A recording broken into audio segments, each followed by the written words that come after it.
So we're telling stories, and we're just trying to see how it goes. Why are stories so important? What is the big deal? Why is this a thing? Because if, like me, you grew up hearing a pastor or somebody say, "Now this is a true story," which then you go, okay, he didn't say that before he started reading from the Bible. He just said it now, and I don't know if I'm supposed to believe him when or what. Anyway, we tell stories to connect us to one another. We tell stories because it's powerful. We tell stories because it gives us insight into one another's days and lives. It gives us empathy for one another. It gives us a vision for what the world looks like through somebody else's eyes. We tell stories because it moves us to action. You can see, it's kind of a buzzword. We've said that already. It's kind of a buzzword. Story is everywhere. Tell your brand story. Get your story out there. It's everywhere, but there's a reason for that, and the reason is it's powerful. It moves us to actions. It gives us some sort of spirit to move forward. And it is no coincidence that the Bible is like 90-something% or something like that story. Just one story after the next. Sometimes they're connected. Sometimes they're not. Sometimes you're supposed to take something away with it, and sometimes you're trying to figure out, what am I supposed to do with this? But story is part of our life and our world. And then your story, if we're talking about getting your story out there, your story also moves people to action. And as we go through these, I want you to be finding your story and thinking about stories. And how does your story from today or this week or your life story, how does that fit into your picture of God? Or how does that fit into how you work and move and live in this world with faith, struggling with faith, doubting, wherever that is that you are? So those are things that we're thinking about as we talk about, as we tell stories.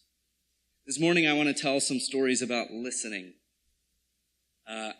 I do a good bit of work trying to get people to listen to me. In fact, I feel like most of my days trying to get my kids just to listen to me.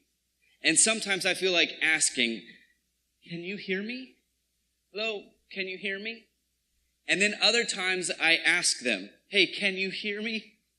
Can you actually hear me? Because I'm not so sure you can even hear me." And so I spend a lot of my time trying to get my kids just to listen, just to stop for a moment, breathe, and hear me. And then let's talk through whatever's going on, that this fight or this moment or whatever it is, the tears that have come about for something that didn't go their way. So listening is a large part of my world.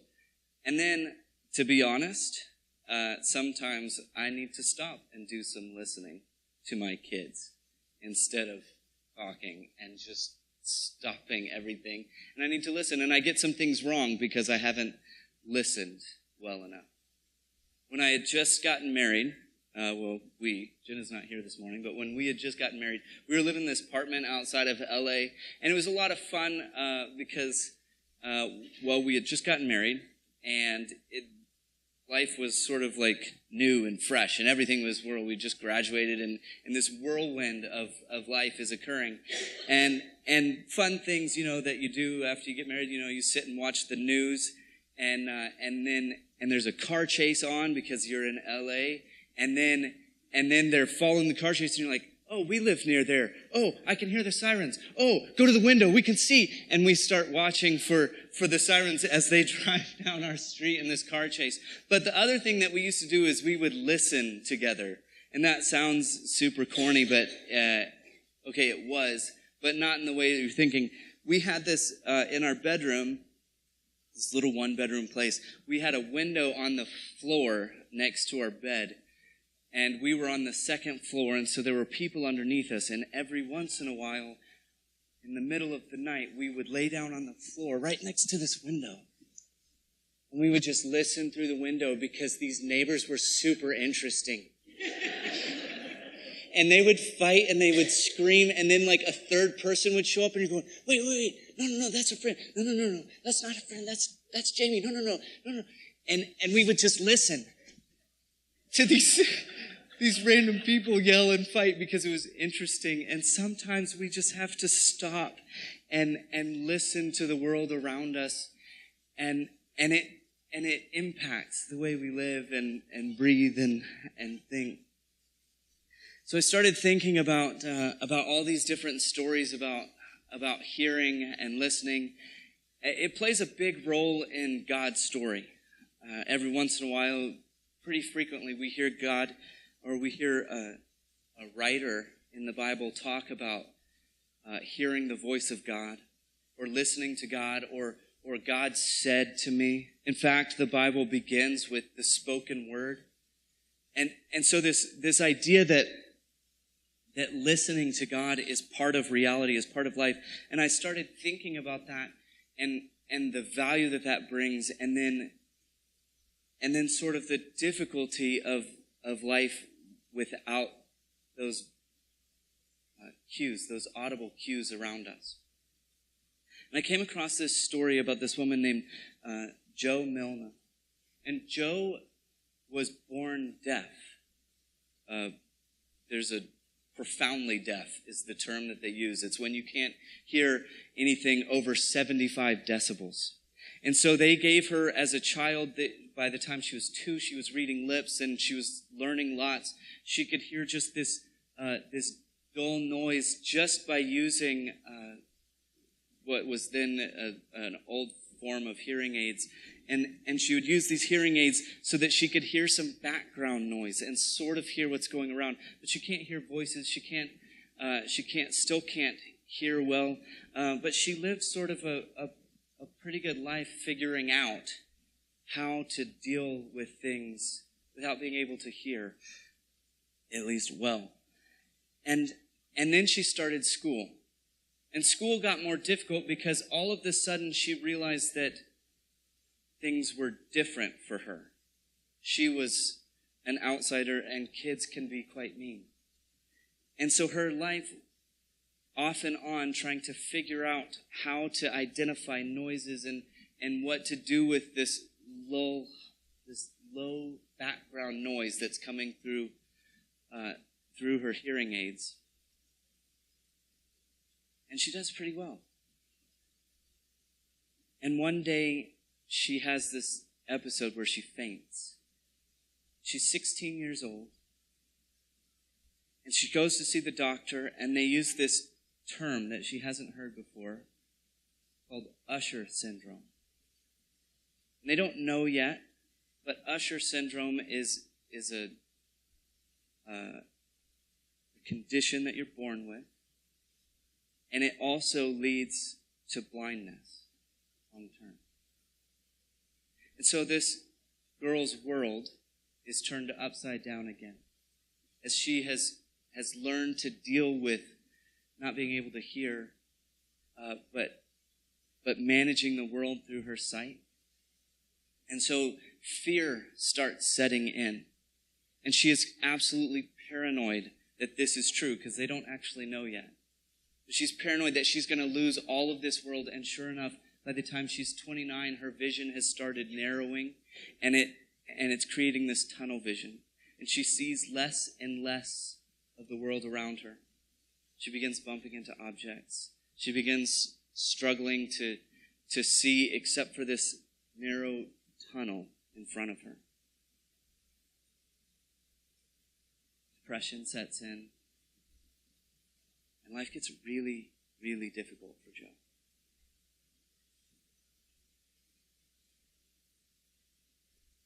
She'd never thought about it before. But as her eyesight is being taken away, she feels like she has no other option. She has to take the risk. And she opts for a surgery, cochlear implants. You heard about this? So they take wires and they drill into your skull and they attach wires to the nerves that your ears would be sending signals, your audible nerves that are translating that information to your brain. So she opts for this surgery because she feels like she has nothing to lose at this point. Life is getting incredibly difficult. Her world is getting narrower and narrower, literally. And so she goes in for an 8-hour surgery where they connect 22 wires to stimulate fake sound for her. And then she waits. 8 hours. And then she waits. And she waits. And it's only a month. Like forever. Because they can't turn it on yet. So this huge ordeal, this massive life change, and she's waiting for that moment to turn it on. She has no idea what's going to happen.